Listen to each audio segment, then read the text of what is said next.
Siapa yang sering cari-cari barang di toko oranye atau hijau? Dan beberapa saat kemudian, waktu kamu lihat YouTube atau searching di Google, rekomendasi iklan yang ada sama seperti barang yang kamu cari. Ya, karena di internet, setiap klik atau search yang kita lakuin, itu ninggalin rekam jejak digital yang nggak bisa dihapus. Malah jadi barang dagangan buat dilelang ke pengiklan. Tapi tahu nggak? Dulu ada satu teknologi yang diciptain buat bener-bener jaga privasi. Bukan adblock atau VPN. Dan anehnya, ini bukan buatan kelompok pemberontak atau komunitas open source, tapi justru lahir dari dapur militer Amerika Serikat. Tapi buat apa? Dan gimana bisa sekarang inovasi militer ini dilepas dan digunakan banyak orang, sampai memunculkan istilah dark web yang menyebar luas, dan disalahgunakan buat hal yang gak bertanggung jawab oleh sebagian orang.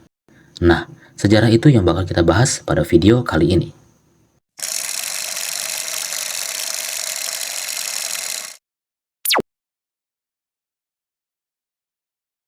Sekitar pertengahan tahun 90-an, ada beberapa orang pintar di US Naval Research Laboratory, salah satunya Paul Siversen.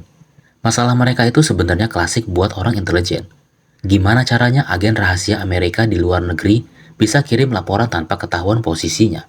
Kalau mereka pakai internet biasa yang sistemnya langsung sampai, sistem langsung bisa membuat lokasi mereka lebih mudah ditebak kalau nggak ada lapisan tambahan. Akhirnya, mereka bikin konsep yang namanya Onion Routing. Biar kalian gampang bayanginnya. Ini tuh kayak kalian mau kirim surat ke teman, tapi suratnya dibungkus pakai 10 amplop yang berbeda.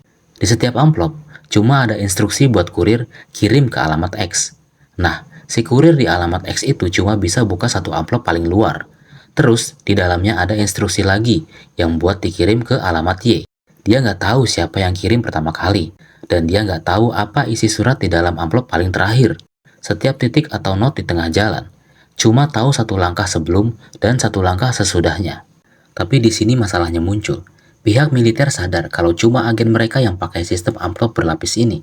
Ya, musuh tinggal cari aja siapa orang yang kirim surat pakai banyak amplop.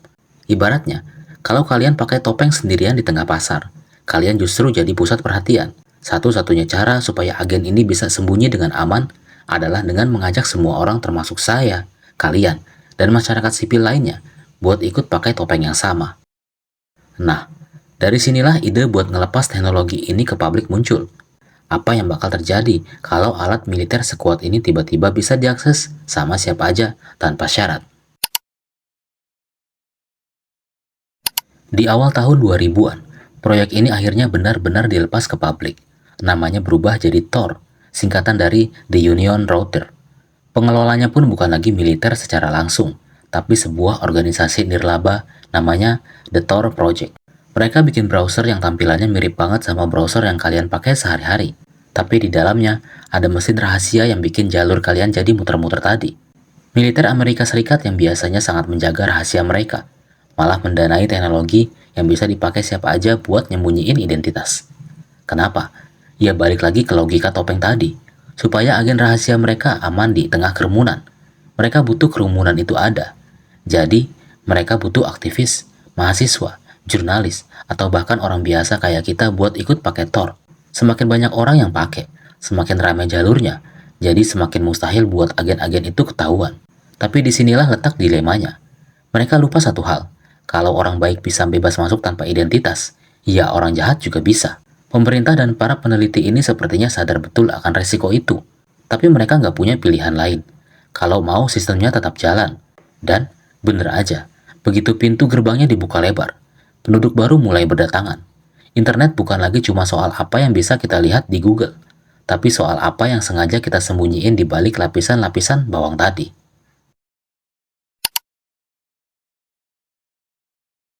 Banyak orang yang masih salah paham kalau deep web sama dark web itu sama, padahal beda jauh. Gampangnya gini, internet itu kan ibarat laut, yang kita buka sehari-hari kayak Google, YouTube, atau baca berita, itu namanya surface web, cuma permukaannya aja. Di bawahnya ada deep web. Isinya apa? Ya hal-hal private yang nggak bisa dicari di Google, kayak isi email kamu, laporan bank, atau database kantor. Ini legal, aman, dan kita semua pakai tiap hari. Nah, kalau dark web, itu adalah sudut kecil di dalam deep web yang nggak bisa kamu buka pakai browser biasa kayak Chrome atau Brave.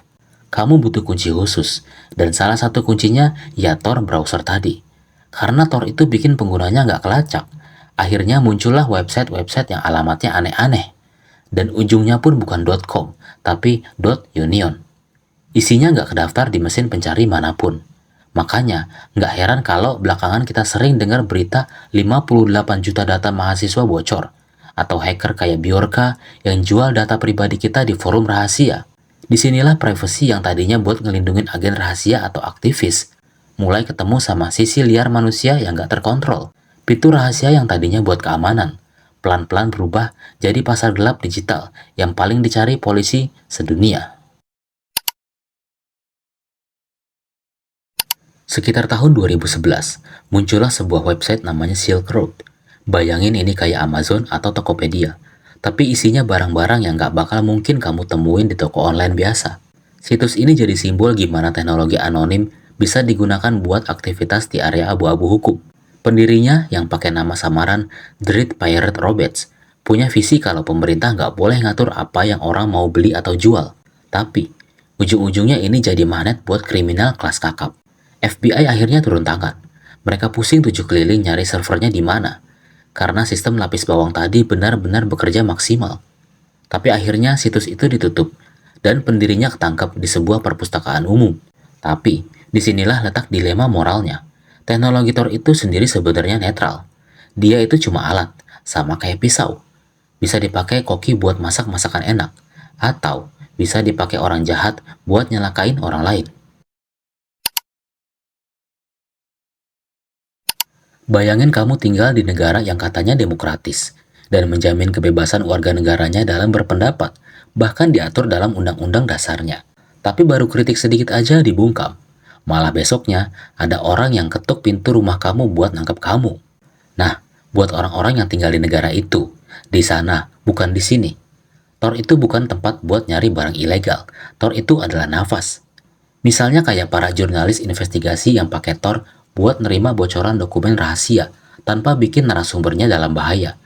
Aktivis HAM pakai ini buat koordinasi pas lagi ada unjuk rasa, biar lokasi mereka nggak kelacak sama pihak keamanan. Bahkan, organisasi berita gede kayak The New York Times atau ProPublica di Amerika sana itu punya alamat .onion sendiri. Di sini kita bisa lihat ironinya lagi.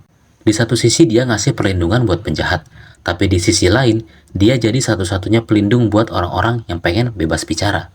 Jadi, pilihannya cuma dua. Kita biarin semua orang diawasi 24 jam, atau kita kasih ruang anonim dengan resiko ada yang menyalahgunakan. Jadi kalau dipikir-pikir lagi, Tor itu bukan cuma soal browser misterius atau cerita gelap di internet. Tor itu sebenarnya cermin dari ketakutan kita tiap hari. Masih ada nggak sih ruang di dunia ini yang nggak ngintipin kita? Sekarang kita hidup di zaman dimana setiap gerakan kita di internet itu ada harganya. Data kita dicolong, profil kita dibentuk sama AI. Sampai kadang kita nggak tahu lagi, kita yang pilih barangnya, atau kita yang disetir sama iklan biar beli barang itu. Ironis banget kan? Tor hadir buat ngingetin kita kalau anonimitas itu hak yang mahal. Emang ada sisi gelapnya, itu resiko yang nggak bisa kita hindari. Tapi tanpa teknologi kayak gini, kehidupan digital kita bakal kayak tinggal di rumah kaca transparan. Akhirnya, semua balik lagi ke kita masing-masing. Di dunia yang makin transparan ini, seberapa jauh kamu mau ditelanjangi demi kenyamanan aplikasi yang gratisan? Dan seberapa besar resiko yang berani kamu ambil demi sebuah kebebasan?